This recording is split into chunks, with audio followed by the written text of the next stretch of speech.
Milé děti, strýček Vojtán vám poví pohádku o Budulínkovi. Chcete?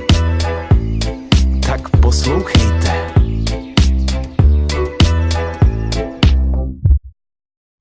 Bylo nebylo, jedno malý mimino, co zlobilo a bylo trochu debilo a oči divně kulilo. Něco mu prej chybělo a něco mu zas přibylo a nebylo to kilo, těch málo mělo. Bylo líný a říkalo, že bude, tak to rozhod fotr, budeš Budulínek prde. Budulínej, přísahám, slibuju vám, nehnu prdelí, nic nedodělám. Jak řek, tak udělal, flákal, život šel dál. Nikam moc nechodil, jen se válel opodál. Lhal, skrytou agresi nehrál, zvítězila jeho lenost, fotr už se bál, tak ho vzal, když spal tam, kam vítr val. Pozadu vycouval z posedu, kam neposedu dal. Malej se probral, kde to kurva jsem? Netuší, že na něj čeká galantní jelen. Dobrý den, kozy ven, já jsem galantní jelen. Projedu tě pohledem, upředu tě jako len. Jsem ten, co tě vzadu tlačí, myslí, že to jednou stačí. Dobrý den, kozy ven, já jsem galantní jelen. Projedu tě pohledem, upředu tě jako len. Jsem ten, co tě vzadu tlačí, myslí, že to jednou stačí. Tak to ne, jelene, galantní nebo ne, takhle to nebude. Budulínek diktuje, povídám, ty dostaneš. Středověk zažiješ, ty i tvoje díra pozná. A co málo která buzná, rozvírá se jako květina v prdeli osina. Zvu tě do roka a do dne jako kozina, že udělal jsem kostru z Kevina, víc celá dědina. Tvoje šance jediná je zdrhnout, to ti povídám. A jsem malej muž s velkou duší, schovej přede mnou svoji srnu, kámo, tato tuší. Čekuj, moje uši jsou jak satelity, co tvůj signál ruší.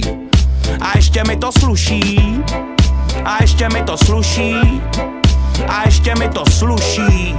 Ty mý uši, ty mý uši, ty mý uši. Dobrý den, kozy ven, já jsem galantní jelen. Projedu tě pohledem, upředu tě jako len. Jsem ten, co tě vzadu tlačí, myslí, že to jednou stačí.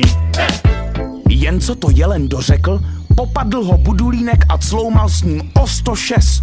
Div, že z něj duši nevytřásl. Když už se zdálo, že dříve tak líný Budulínek řádění zanechá, znovu zbrunátněl a zasypal jelena nevídanou salvou nadávek.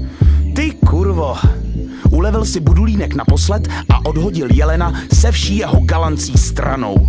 Dříve galantní, teď už jen starý, slabý, ubohý, bývalý deviantní Don Juan naposledy zvedl zrak.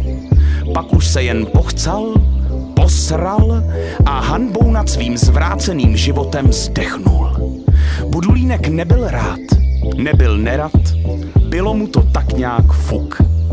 Nasral si mě, ale takhle to skončit nemuselo. No což, kůži stáhnu, maso uvařím, kosti vlkům pohodím a převezmu vládu nad celým lesem. Dobrý den, já jsem ten, co na něm skapal jelen. Zabil jsem ho pohledem, vzal ho peklem a pak ven. Jsem ten, co tu nyní vládne, neslyším námitky žádné. Dobrý den, já jsem ten, co na něm skapal jelen. Zabil jsem ho pohledem, vzal ho peklem a pak ven. Jsem ten, co tu nyní vládne, neslyším námitky žádné. Ne!